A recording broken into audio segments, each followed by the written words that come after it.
I'm doing another Facebook post from my room, 4216 at Carolina Medical Center, as I go through my stem cell transplant. Today is T minus 3. Means 3 days until I have my transplant. Um, I had a thought for today that I wanted to share with my friends and the supporters of the Christian Research Institute. My wife always leaves me these incredible gems, and the other day she left me this book. Say, I don't know, it's probably going to be backwards, but anyway, it's a spiritual psalter from the works of Ephrem the Syrian. And some of you may recall that over the last month, I had a particular cross with the prayer of St. Ephrem on it that I wanted to share with our listeners. It is right up here in my room. Let me see if I can give you a picture of it. Yeah, right here. It's the prayer of St. Ephrem, which goes, O Lord and Master of my life, give me not a spirit of sloth, idle curiosity, lack of power, or love of power, and useless chatter. Rather, accord to me, your servant, a spirit of chastity, humility, patience, and love. Yes, O Lord and King, grant that I may see my own faults and not condemn my brother, for you are blessed forever and ever. Amen. I love that prayer. I pray it every single morning. And you'll also see up here on my wall, I have an icon of the two faces of Christ. And if you look at it closely, you'll see that what it depicts is Christ as true man and Christ as true God. So the icon is actually called the two faces of Christ. And when I was thinking about that, getting back to this little gem my wife left me, I was reading, as she gave me this little book yesterday, I was reading this section. I hope it's really edifying to you, as it has been to me, because it gives you a sense of the two natures of Christ. We confess one and the same individual as perfect God and perfect man. He is God the Word, which was flesh. For if he was not flesh, why was Mary chosen? And if he was not God, whom does Gabriel call Lord? If he was not flesh, who was laid in a manger? And if he is not God, whom did the angels, I hope I didn't have my finger over the microphone here, whom did the angels come down from heaven, who did they glorify? If he was not flesh, who was wrapped in swaddling clothes? And if he is not God, in whose honor did the star appear? If he was not flesh, whom did Simeon hold in his arms? And if he is not God, to whom did Simeon say, Lord, now lettest thou thy servant depart in peace? If he was not flesh, whom did Joseph take when he fled into Egypt? And if he is not God, who fulfilled the prophecy, out of Egypt have I called my son? If he was not flesh, whom did John baptize? And if he is not God, to whom did the Father say, This is my beloved Son, in whom I am well pleased? If he is not flesh, who hungered in the desert? And if he is not God, unto whom did the angels come and minister? If he is not flesh, who was invited to the marriage in Canaan of Galilee? And if he is not God, who turned the water into wine?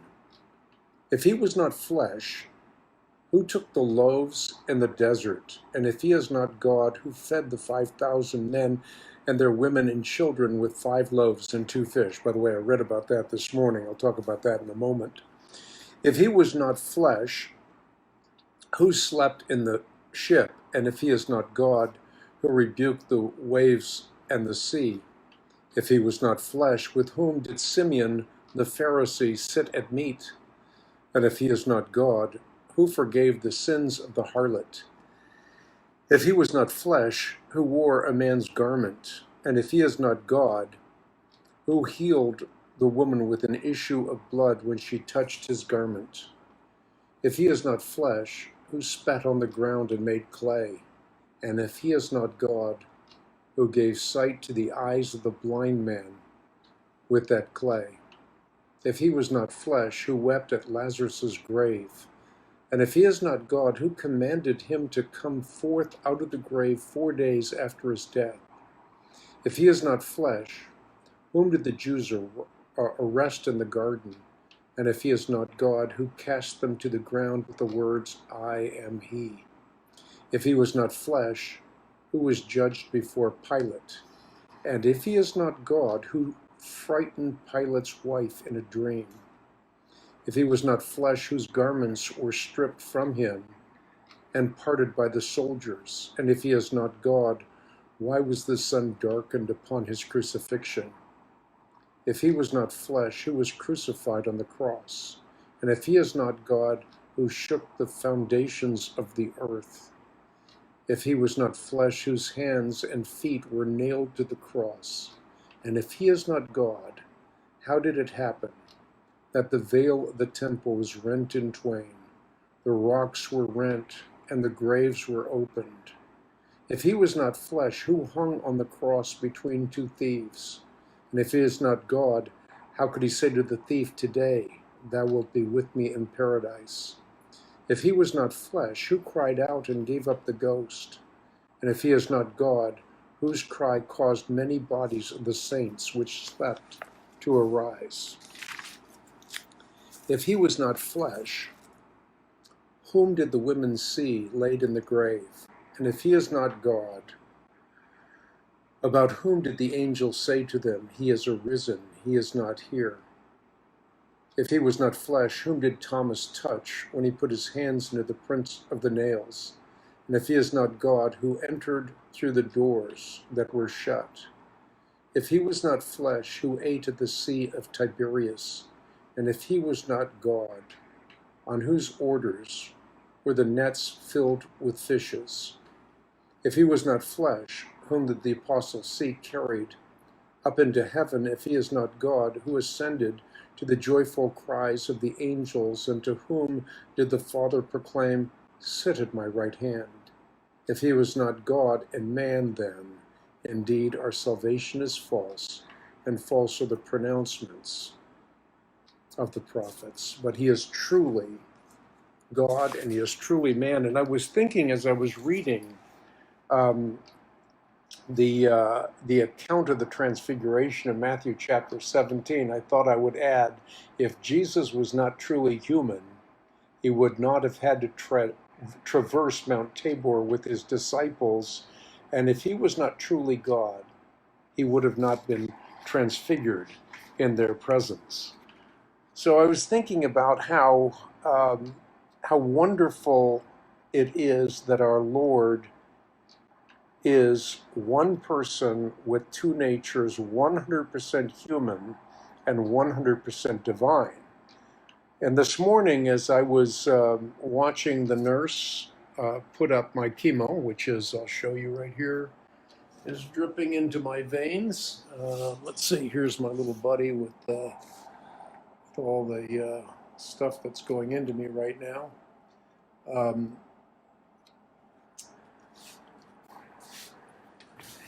Yeah, as they were putting that up, I was thinking how incredible that the God who created the universe made all these possibilities real for me. I was thinking about how God, as a man, he identified with all of the sufferings we go through, all of the difficulties, but as God, he created this vast universe. He knows every molecule in my body, and he can use all of these innovations to heal me, or he could heal me supernaturally. If I had the faith of the Canaanite woman, I would be healed instantaneously if that was the will of the Lord. But the Lord's purposes are beyond my understanding. There's a purpose in my time in this hospital. I think in many ways it has slowed me down and allowed me to do things that I've wanted to do for a long time, including making some of these videos for you. Again, I don't know how many days I'll be able to do this because day by day with the accumulation of the chemo, I'm supposed to get weaker. But so far, I've been able to run on the treadmill for 2 or 3 miles. Yesterday I did almost 3 miles, and today I've already done 1.5 miles. And so I'm grateful for the strength that the Lord continues to give to me. And I'm just looking for His purposes in this whole transplantation process, just completely comforted by His presence and His provision, His purposes for my life. His ways are perfect. His ways are above my understanding. And I rest in Him. I hope that's a little bit of an encouragement for you. I know all of you go through your own individual trials. And I just wanted to share with you the thought for the day. The thought for the day for me is that here we have Christ, one person, two natures, 100% human, 100% divine. And again, this icon depicts that. It's the icon. You can probably look it up on the web. It's the two faces of Christ. I also have another icon up there, which is the icon which depicts the ladder of divine ascent. When I was chrismated as John Climacus, John of the Ladder. And John Climacus was obviously a famous monk who wrote for monks, and I loved his book, The Ladder of Divine Ascent. And so I have the icon that depicts that book and depicts the principles in that book, and I look at it every single day. I venerate the icon. I worship, of course, only the Lord. During the great iconoclastic controversy, remember there was the Seventh Ecumenical Council that pronounced that the icons are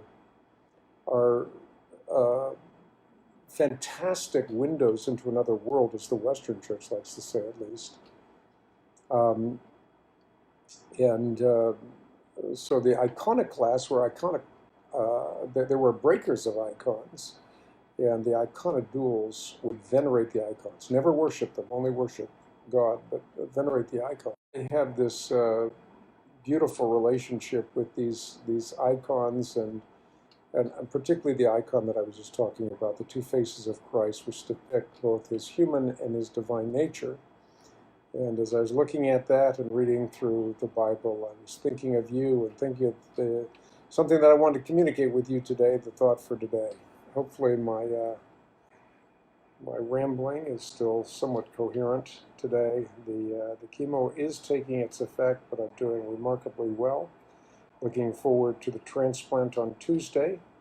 More chemo tomorrow and Sunday, and then Monday radiation, and Tuesday the transplant.